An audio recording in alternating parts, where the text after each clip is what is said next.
Assalamualaikum warahmatullahi wabarakatuh. Waalaikumsalam warahmatullahi Warahmatullahi wabarakatuh. wabarakatuh. Selamat malam untuk Bapak-Bapak semua. Perkenalkan kami dari peserta Latsar CPNS Universitas Jambi tahun 2026 Angkatan 2 Kelompok 2. Hari ini akan menampilkan podcast. Baiklah, selamat datang di podcast Membangun Karakter Bela Negara, Inovasi Pendidikan dan Pengabdian.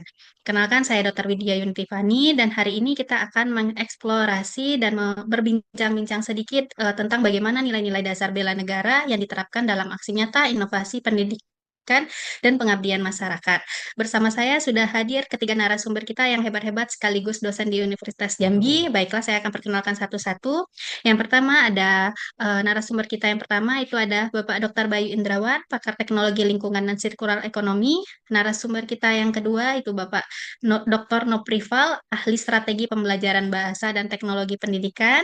Dan narasumber kita yang ketiga yaitu Bapak Dr. Hewan Tengku Sadik Rosa, praktisi sains terapan kesehatan hewan.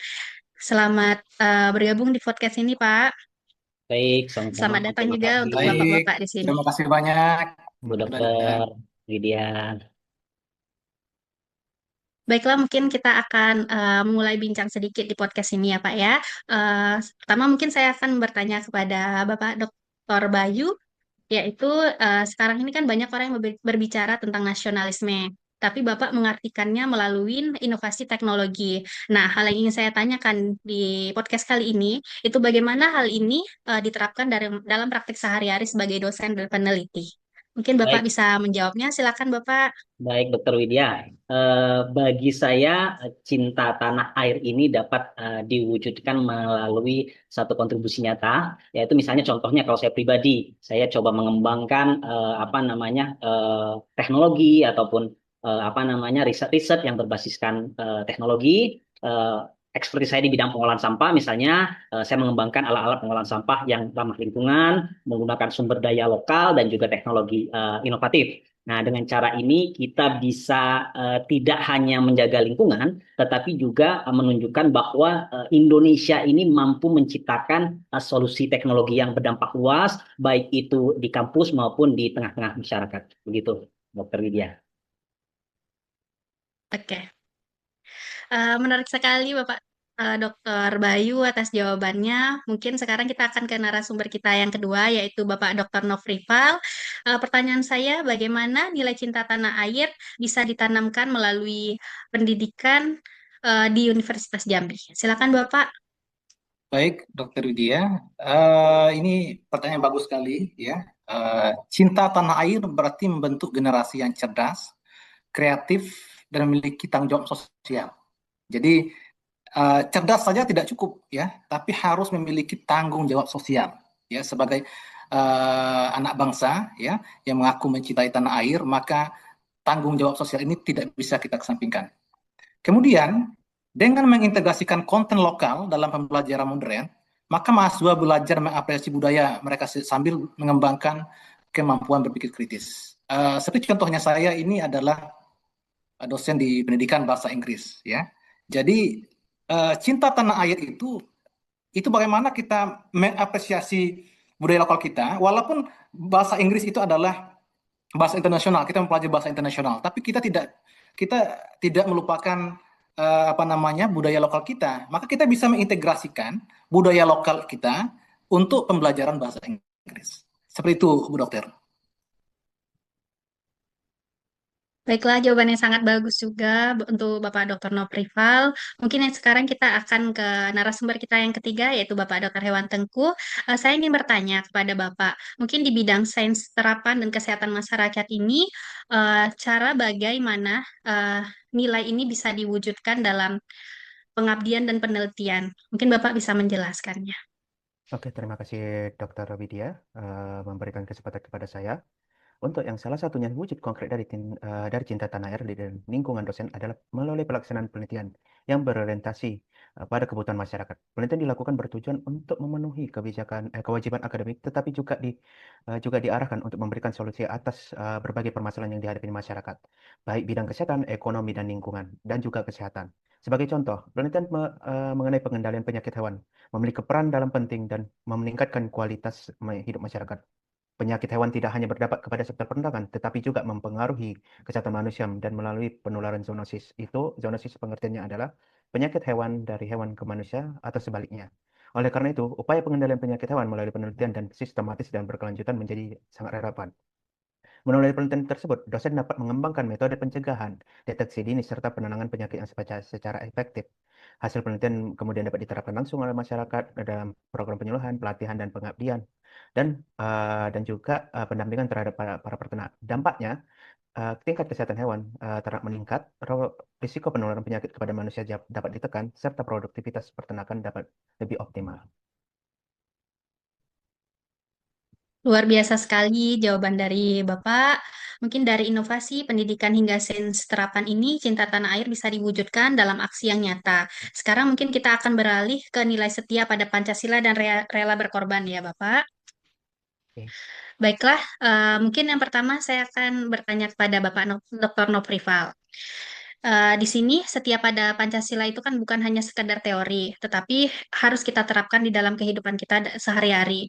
Nah, bagaimana hal ini bisa tercermin di lingkungan pendidikan di kampus, khususnya di lingkungan Universitas Jambi? Baik, terima kasih Bu Dokter. Setia pada Pancasila. Ya, kita mengaku setia. Setia berarti loyal, ya, loyal terhadap Pancasila. Pancasila yang mana salah satu ideologi kita. Berarti menegakkan kemanusiaan, keadilan, dan menghargai perbedaan. Jadi Pancasila itu kita kalau kita uh, meng, membandingkan dengan ideologi-ideologi bangsa lain, ya, ideologi Pancasila merupakan ideologi yang sangat komprehensif, ya, untuk diimplementasikan, termasuk di kehidupan kampus, ya. Dalam kelas dan penelitian di Universitas Jambi, ini diwujudkan melalui kesempatan yang adil, diskursif inklusif, dan menerapkan etika akademik yang konsisten. Jadi seperti di kampus kita ada etika akademik. Nah, etika akademik itu berakar pada nilai-nilai Pancasila yang penerapannya bisa kita capai bila kita integrasikan dengan kehidupan kampus. Seperti itu, Bu Dokter. Terima kasih atas jawaban Bapak, sangat inspiratif sekali. Sekarang mungkin ke Bapak Dr. Bayu ya. Saya ingin bertanya, untuk nilai rela berkorban juga bagian penting dalam kehidupan sehari-hari ya Pak ya. Ya. Di sini saya ingin bertanya, bagaimana hal ini bisa diterapkan dalam riset dan pengabdian masyarakat sebagai dosen? Baik, rela berkorban ya, berarti kita berkontribusi, menyisihkan waktu kita, menyisihkan resources kita untuk membimbing mahasiswa, mendampingi pengabdian masyarakat, dan juga terlibat dalam program-program strategis, baik itu dari lokal daerah maupun skala nasional. Nah, contoh saya memang expert di bidang sampah dan energi. Nah, saya akan terus men-sharing apa yang knowledge saya. Kebetulan saya basic saya di praktisi, Dokter Widya. Nah, jadi sejak 2022 diajak untuk ngajar di Universitas Jambi, walaupun tanpa honor, tanpa remunerasi, sudah 2 tahun lebih saya lakukan karena ini salah satu passion saya untuk bisa sharing ke mahasiswa, untuk bisa ini salah satu kontribusi kita untuk rela berkorban. Semua ini kita lakukan dengan tujuan untuk melayani bangsa dan juga mendukung visi misi pendidikan khususnya di Universitas Jambi sebagai ya pusat pendidikan, pusat riset dan inovasi ke depannya kita harapkan. Begitu mungkin Dr. Widya. Oke, terima kasih atas jawaban yang menginspirasi, Pak. Semoga nanti bisa dilanjutkan oleh penerus generasi bangsa yang lain. Amin. Baiklah, untuk Bapak Dokter Hewan Tengku, saya ingin bertanya dari sisi lapangannya dan pengabdian masyarakatnya ya, Pak ya. Bagaimana nilai ini muncul dalam kegiatan Bapak dalam melakukan pengabdian kepada masyarakat? Oke, terima kasih Dr. Widya. Mungkin rela berkorban dalam lingkungan yang diwujudkan untuk melalui keterlibatan langsung dan kehidupan masyarakat. Salah satu bentuk dari sikap adalah dengan terjun langsung ke komunitas dan berkomunikasi dengan masyarakat. Khususnya bagi bidang kami, khususnya kepada bidang peternak, untuk memberikan pendamping dan solusi dalam permasalahan mereka. Jadi kita adalah pendengar, kita adalah sebagai pelayan di masyarakat. Tidak hanya pendidik berperan sebagai penyampai teori di kelas, tetapi juga sebagai pendamping membantu masyarakat memahami dan menerapkan pengetahuan yang tepat. Apa yang kita pelajari, apa yang kita didapatkan di, di dalam kampus, di dalam bidang peternakan, misalnya, dosen tidak memberikan edukasi mengenai kesehatan hewan, pencegahan dan penyakit, serta teknik pemeliharaan yang baik dan benar. Edukasi ini sangat penting untuk meningkatkan kualitas ternak, serta mencegah kerugian yang dapat dialami oleh peternak akibat penyakit dan kesalahan dan pengelolaan. Kegiatan tersebut juga merupakan implementasi dari Tridharma perguruan tinggi, khususnya dalam aspek pengabdian kepada masyarakat. Dengan terjunnya langsung ke lapangan, dosen dapat pendidik memastikan bahwa ilmu dimiliki benar-benar memberi manfaat dan dampak positif bagi masyarakat luas. Seperti itu, Dokter Widya. Terima kasih atas jawaban Bapak-Bapak dosen yang hebat ini. Mungkin saya ambil kesimpulan mungkin dari etika dan pengabdian ini terlihat bahwa kemampuan berpikir kritis, inovasi, dan problem solving ini bisa menjadi kunci. Nah, mari kita lanjut ke segmen berikutnya, Pak ya. Oke. Segmen ketiga ini mungkin akan membahas tentang kemampuan awal bela negara. Saya akan bertanya sedikit kepada Bapak Dr. Bayu, bagaimana cara berpikir kritis dan problem solving diterapkan dalam inovasi dan pengabdian kepada masyarakat. Baik, Dokter Widya. Kemampuan awal untuk bela negara ini mencakup yang pertama untuk berpikir analitis ya, secara analisis, kemudian juga selanjutnya literasi digital, kemudian inovasi teknologi, dan salah satu kunci utama lainnya adalah kolaborasi. Nah, misalnya kalau saya contoh pribadi, saya selalu ngambil ini yang sesuai dengan kompetensi saya ya. Saya expert di bidang waste to energy, pengolahan sampah berbasis riset. Ini menggunakan data-data ilmiah yang valid. Nah, dan juga menawarkan solusi kepada end usernya, baik itu pemerintah atau industri yang di bidang expertise yang bidang saya kuasai. Nah, semua ini saya lakukan juga sebagai bagian dari peran saya sebagai pendidik, sebagai dosen di Universitas Jambi. Begitu, Dr. Widya. Ya, terima kasih atas jawaban yang sangat-sangat bagus itu, Pak. Baiklah, mungkin kita akan ke narasumber kita yang kedua. Saya akan bertanya, di sini eh, saya ingin bertanya kepada Bapak Dr. Nofrival, bagaimana hal ini dapat diterapkan di pendidikan di kampus? Baik, terima kasih Bu Dokter.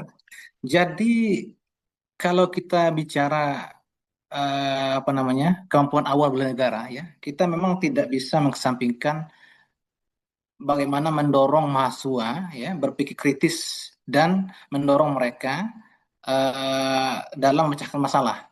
Jadi salah satu contohnya adalah kalau saya pribadi ya, saya itu memberikan keleluasan ya kepada mahasiswa untuk menyampaikan pendapatnya, untuk bagaimana uh, berargumen ya. Jadi saya mendorong mereka, silakan mahasiswa ini berargumen secara ilmiah dalam kelas maupun di luar kelas. Di luar kelas ini dalam artian saya juga mendorong mahasiswa untuk ikut seperti organisasi supaya apa?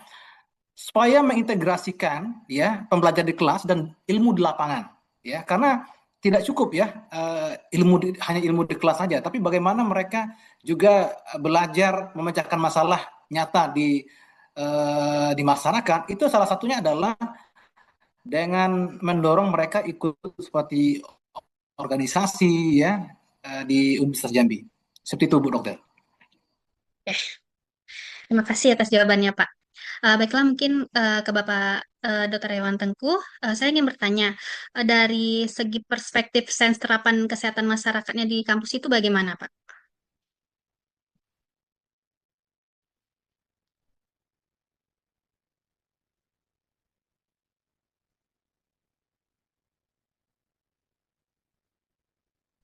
Boleh diulangkan lagi?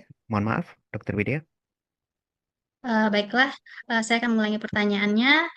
Bagaimana perspektif perspektif sains terapan dan kesehatan masyarakat di kampus? Kalau perspektif kesehatan masyarakat pada di kampus itu berperspektif kenapa terhadap eh, kampus. Mungkin untuk kesehatan masyarakat itu seperti misalnya memberikan edukasi terhadap mahasiswa, kita memang terhadap di mahasiswa tersebut itu kita memang beredukasi tentang kesehatan masyarakat, tidak hanya terhadap hewan saja, tetapi terhadap manusia, memberikan pengertian-pengertian lain terhadap berbagai lintas sektor. Seperti dia lakukan saya seperti yang lalu, saya bekerja di bagian tiga aspek, kesehatan lingkungan, kesehatan manusia, dan kesehatan hewan.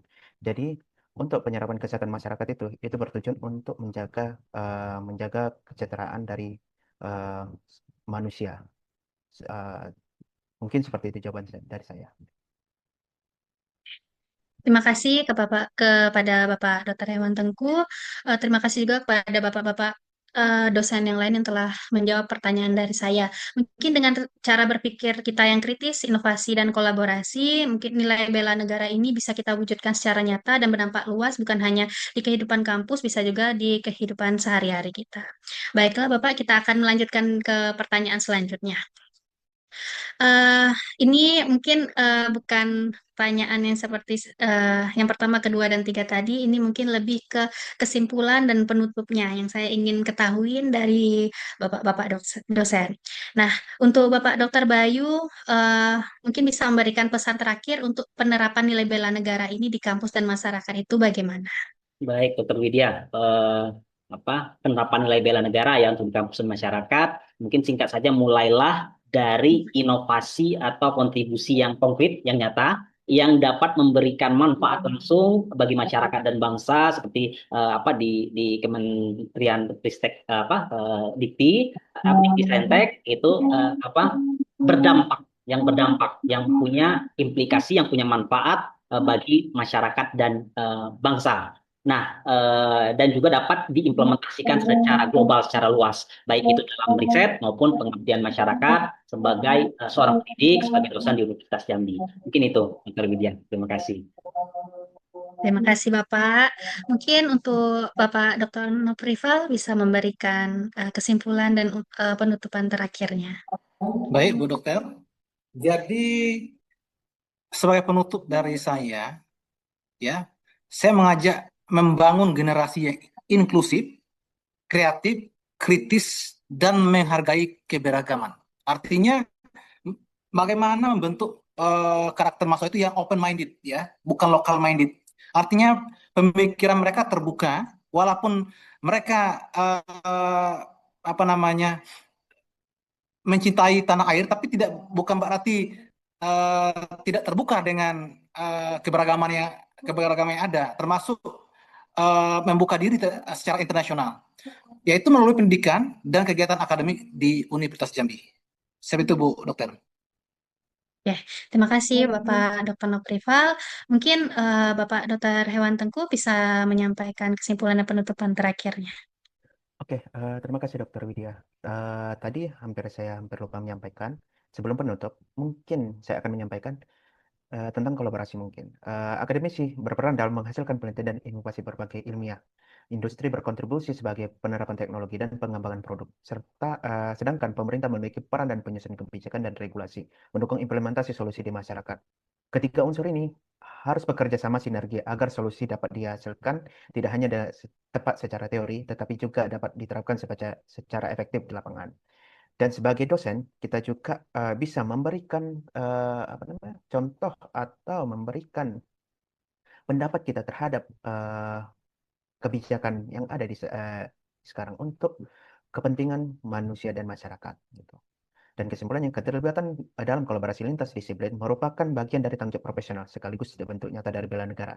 Bela negara tidak hanya dimaknai sebagai upaya fisik dalam mempertahankan kedaulatan, tetapi juga sebagai kontribusi nyata dalam pembangunan bangsa melalui keahlian dan peran masing-masing. Mungkin itu, terima kasih kepada Dr. Widya. Saya kembalikan. Terima kasih, jawaban yang sangat inspiratif sekali dan sangat menginspirasi di podcast kali ini. Sekali lagi saya mengucapkan terima kasih kepada Bapak-Bapak dosen sekaligus narasumber yang sangat hebat ini yang telah bersedia meluangkan waktunya sedikit untuk berbincang di podcast ini. Mungkin dari podcast ini bisa memotivasi pendengar untuk menerapkan nilai-nilai bela negara secara nyata, visioner, dan berdampak luas. Dan mungkin ke depannya juga wawancara ini bisa menjadi wawasan yang akan didengar dan untuk generasi penerus selanjutnya. Terima kasih juga telah mengikuti podcast Membangun Karakter Bela Negara, Inovasi Pendidikan dan Pengabdian. Sampai jumpa di episode berikutnya. Baik, makasih Kasih. Dokter Widya. Baik, terima Betul kasih. sekali, Dr. Widya. Terima kasih, Bu Dokter. Ya, Pak.